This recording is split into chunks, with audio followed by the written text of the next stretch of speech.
What's up, guys? This is Coach Gaglione here. This is another Gags Goals update. If this is your first time watching, my name is Coach Gaglione. I have a gym here in Long Island, New York, called Strong Island, New York, for all the lifters out there. And over the past several months, I did a YouTube vlog series, my first kind of actual vlog series. This channel has been mostly educational content for the past, I guess it's been, I don't know, YouTube. I probably started YouTube in like 2011, so it's been a while. But it's been mostly educational content up until this point. I've shared some of my own lifting and some of our team's lifting as well on the YouTube and as well as Instagram. If you want to follow us at Gaglione Strength for kind of some more like some different content as well. We have a lot of great content there as well. But I never really had a regular kind of vlog or kind of training. We never really documented my own personal training. And I'm in a very unique stage right now over the last 2 years, especially. I've been chronicling my weight loss journey. So again, I've been competing powerlifting for, it's going on 13 years now. At the end of 2015, I ballooned back up to super heavyweight to squat 900 pounds. I was successful in that lift. I was successful in that goal, but I was very unhealthy. I was not really feeling good day to day, and I wasn't really practicing what I was preaching. I was sacrificing health for performance, and to be honest, for the amount of weight that I gained, for me to add 50 pounds to my squat, I had squatted 850, weighing 283, and then to get back up to 330, 340 to squat another 50 pounds. It got a little crazy. That being said, I think it would have been better if I was a little bit more patient, but that's the route I chose. And now for the last 2 years, I've been kind of working on getting the weight off, and especially in this past year, I've made a lot of progress. So at the end of 2017, I was able to get back in the 200 range. I got out of the 300s. I did a meet at 275. Did a deadlift only meet. Successfully pulled an all-time record deadlift in competition of 660. Done 700 in the gym, but 660 is the most that I've done in a contest. So I was very happy about that. And that kind of really sparked the competitive fire again. Kind of realized that I still can perform well. I just need to kind of pivot a little bit and kind of adjust goals. So moving forward, I decided I wanted to establish new records in all different weight classes on my way down and with my goal of being strong and lean, specifically getting my body fat under 20% and kind of maintaining it there. So at the time of this taping, I've had a lowest body fat reading of 17% with a DEXA scan, 20% of the in-body. I'd like to get it to like about 15% on either device and kind of hold there and then start to kind of build muscle back. So as of right now, I'm weighing probably, I think I weighed about 234 with my clothes on. So I'm sitting kind of in the low 230s pretty consistently. Giving myself a little bit of a diet break. Just kind of recapping a little bit, rewinding before I kind of move forward. So this past April, I did a meet at 242. I successfully totaled 1900. I had my best Wilks ever. I went 7 for 9. I missed my second bench and second squat, but I was able to get them back on my third. The only time I've ever been able to hit all my third attempts in an equipped lifting meet. And it was probably my best, I would say it's my best performance ever relative to my training cycle and relative to definitely being in equipment. So that was a really successful meet at 242. I decided to challenge myself even further, and if you look at, we have a Road to 220 series chronicling my journey to slingshot record breakers. And there was some good, some bad, some ugly, but basically I was able to make 220 weight class. I dropped another weight class, that was this past November, so this is pretty recent. I weighed in at 218, which is 20 pounds less than I weighed in April. With a similar weight cut, maybe I had to cut a little bit more for this one with water weight. It was my first meet traveling on a plane. Usually I'm coaching when I'm traveling, things like that. I usually do local stuff in the Northeast area. So that was a first. It was my first equipped meet at 220, my first traveling meet, my first kind of big name meet I've done. So a lot of added pressure. I'm not really sure what went wrong, but the bench didn't really go so well. Squats and deadlifts went pretty well. I had very near misses on my third attempts, but the strength was there. And I actually squatted more in competition at 220 than I did at 242. So I was very, very pleased with that. So there is a silver lining. At some point I will do another meet at 220, but in the grand scheme of things, my main goal right now is still to lose body fat. So everything I kind of do, that's going to be the overarching goal. So if my strength goals are secondary, they're still important, but they are a little bit less priority. And I think it is important, as people that aren't just professional lifters, whatever that means. If we have a family, if we have a business, if we have other things besides powerlifting. Powerlifting should be a good supplement to your life, but in my opinion, it should not be the only thing in your life. I think it's important to have, quote unquote, some balance, and that's going to allow for more longevity. There's going to be some times where things get out of balance, and balance kind of is a myth.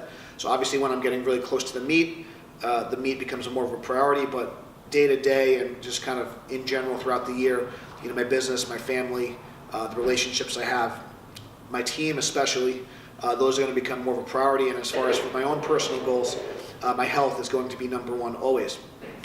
So moving forward, this will be, I'm saying it out loud, I'm putting it out there in the universe for the first time. This is going to be our Road to 198 series, which sounds kind of crazy. It sounds a little scary, but so did 220, and I know that in time I will make the 198 class. What's special about the 198-pound weight class for me is that's where I started my powerlifting journey 13 years ago. At 18 years old, I did my first competition. I did a lot of WNPF competitions out of New Jersey. At the time, there was really no meets on Long Island. Eventually, we had some people like, for example, like a Sean Mendelson, and eventually Gene Reichlach would start to host meets on Long Island. But before then, and obviously in Gaglione Strength, we host some meets here too. But obviously, I'm not going to be doing my own meets, especially at least not for anything more than just for fun.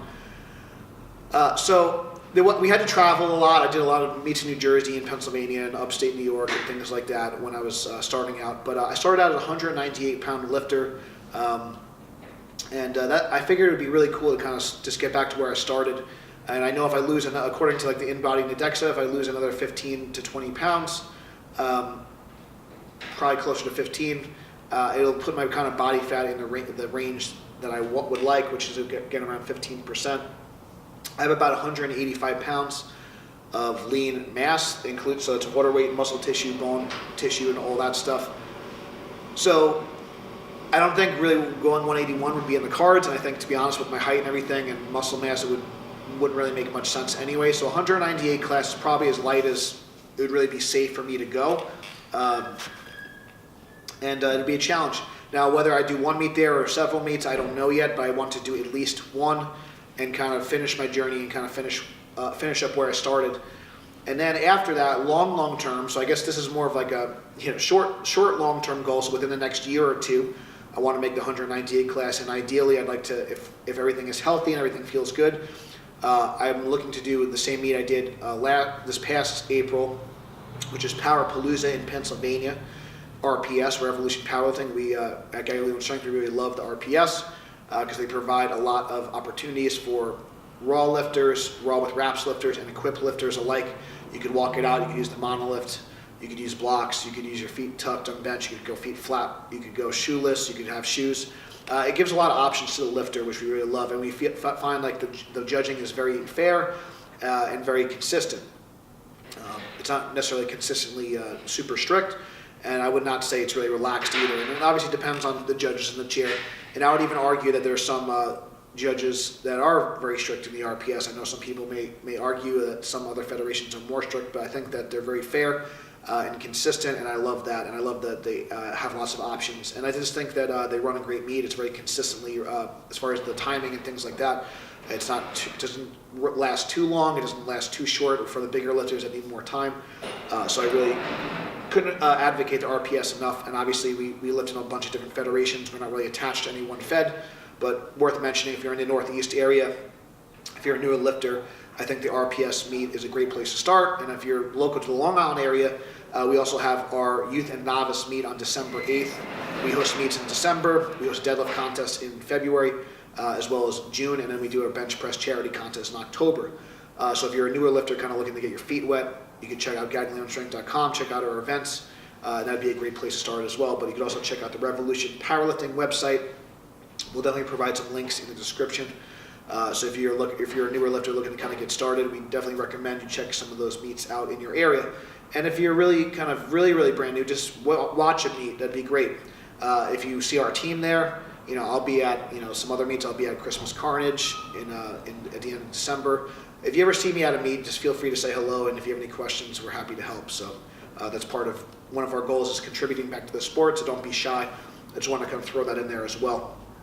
for those that are local listening, and sometimes I'm at national meets like the U.S. Open, and say like I've been on USAPL Nationals for several years, done Boss of Bosses for several years, Record Breakers for several years. So if you're at any of those big meets, don't be afraid to say hello. And if you have any questions, as long as I'm not getting ready to coach somebody or get on the platform, I'm happy to help, especially in between breaks.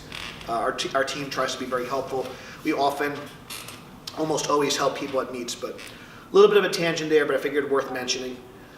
So moving forward, my training is going to have a little bit less structure for the next 4 weeks, and then at the end of December, I plan on doing a little suit testing. I'm going to have to get some of my suits fixed. For anyone that's local to the Long Island area, there's a guy, it's called Dr. John Shoe Repair out of Sayville. So if you are an equip lifter and you need to get some of your briefs pinched or your shirts pinched, adjusted as you lose weight, he's definitely highly recommended. I first learned about him through a lifter named Steve Aquario, who's a fantastic multiply lifter. He's kicked my ass on several occasions, and I've got to see him kind of rise in the ranks over the years. Over the past, he's probably been doing this for a long time. I'm not sure if he's still lifting or not, but regardless, fantastic lifter, and I was happy that he let me know about this place. It's a local place in Sayville, little Greek guy.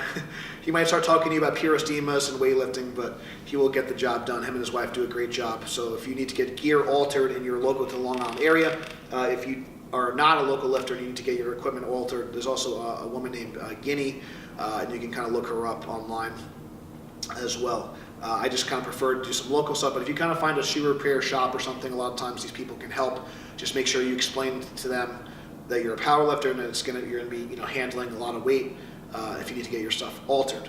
So obviously losing weight, this is going to be, I need to really kind of fine tune my bench training moving forward. I'm going to experiment with tucking my feet. I'm going to experiment with some different things. I'm going to probably visit some of my friend Christelle Lefave and some other people. I need to just get more help with the bench. I think the squat and the deadlift I have pretty dialed in. At this competition, even though I missed both my third attempts, I successfully lifted more in competition than I did in training, even with a big weight cut, even with travel, even with not ideal circumstances, even with, we had my buddy Stevie and Joey came. They're very new and they did great, but they are inexperienced. I didn't have the best knee wrap. I didn't have the best, handling situation, and it's no offense against them because they did fantastic for their first time handling someone. But things could have been better, and I still performed great even in spite of that. But the bench was another story, and the bench went really poorly. So whether that was a weight cut issue or a peaking, I think there was a combination of many different things because things just didn't feel right in the warm-up room. Even the raw warm-ups, even 135 and 225 felt heavier than normal. So I don't know if maybe the 804 squat miss took a lot more out of me than I realized, but something was off, and I need to definitely just be better. I just need to be better. I can't make excuses. I have to just learn from it. We talk about the mindset, you win and you learn. So I need to make some adjustments to my bench training. I definitely need to get my triceps a lot stronger because I'm still missing at the top range, and my lockout needs to be smoother. So I just need to get stronger overall on the bench. I need to improve my technique. I need to be more consistent with my bench and potentially get in my shirt maybe a little bit more often the next training cycle. I will need to for those that watched the meet, I did hurt my shoulder, so I need to make sure that's healthy first. But I saw our buddy Dr. Jim Alberry, so I'm doing some rehab exercises for that, and I was able to bench 125 relatively pain-free last night, so much better than what it felt. I thought something was really seriously wrong. I heard a pop at the meet. I had the spotters take it. I didn't even try to attempt it on my third attempt, so things happen. Like I said, knock on wood, nothing major, but it was just a little frustrating and even a little embarrassing not to do well on my bench because I missed 468 3 times at the meet, and in training I was handling 490, 495 plus routinely to a low board or to my chest, to a half board, to a one board. Did a 520 to a one board as my final workout, so it didn't really make sense based on how the training went, so I'm not really sure again what went wrong, but I just need to do better. So bringing up my bench is going to be a main focus this training cycle. I will probably continue to use a similar process for my deadlift and my squat because it works so well. Doing a lot of box squatting, do a lot of conventional deadlifts, doing a lot of things to work my hips, using the belt squat, weighted back extension. So a lot of exercises, and then we did a lot of accommodating resistance with bands, which I think This was the first time I've implemented bands again in a while. I did a lot more band work, and I think that helped a lot, especially with my acceleration and just confidence with the weight. So the bench training, I'm going to need to tweak. I'm going to seek out a little bit more help for that. Don't be afraid to ask for help. Coaches need coaches too. And sometimes the hardest person to coach is yourself. So I'm definitely going to be seeking out a little bit more guidance, especially for the bench press. And that's going to be kind of there might not be, the vlogs may not be too exciting for the next couple of weeks, but I think we had a really good response with the vlogs. So we are going to keep up with these at least once a week. There might, again, especially on the bench, you probably won't be seeing anything exciting for quite some time. But that being said, this is like laying the groundwork and laying the foundation for the future. So I think it is important that people see that as well. So that's really it, guys. I really appreciate you following along my journey. I've got a lot of positive love and support, whether it be on Instagram, Facebook, or on the YouTube for the weight loss journey and everything. I hope this helps you. The main reason I'm sharing this, I don't really care. I'm not really one to kind of do that. It's not really about having any sort of significance or recognition for myself, although that feels great. It feels good. It's more about contributing back to the sport, especially for the veterans out there that maybe are a little overweight and maybe they're a little bit unhealthy. I want to show people that you can be strong and lean, you can have a balance, and maybe if your goal is to be an all-time world record holder, maybe some of this information does not apply to you, but I feel like this information will apply to the masses a lot more. And I think that as a former athlete myself, you used to play football and wrestling. This has allowed me to have a very healthy, competitive outlet over the years, and I want to continue to do this for another 10, 20 years. I'd like to do this up into my 40s and even my 50s and beyond. I'd like to do this as long as possible. So trying to do this in a healthy way, in a positive way. I do have lofty goals. I do have a lot of things I want to do. But the next step first is making 198. So this will be the Road to 198 series. Thank you for watching, guys. Please subscribe if you liked the video. Please share it if it helped you. Definitely check out all the resources we talked about. If you need to look for a meet, revolutionpowerlifting.com, gaglianostrength.com for all our events. We're going to have some meets and seminars and things coming up, so definitely check those out. And then thank you so much for watching. Until next time, stay strong, and we'll see you soon.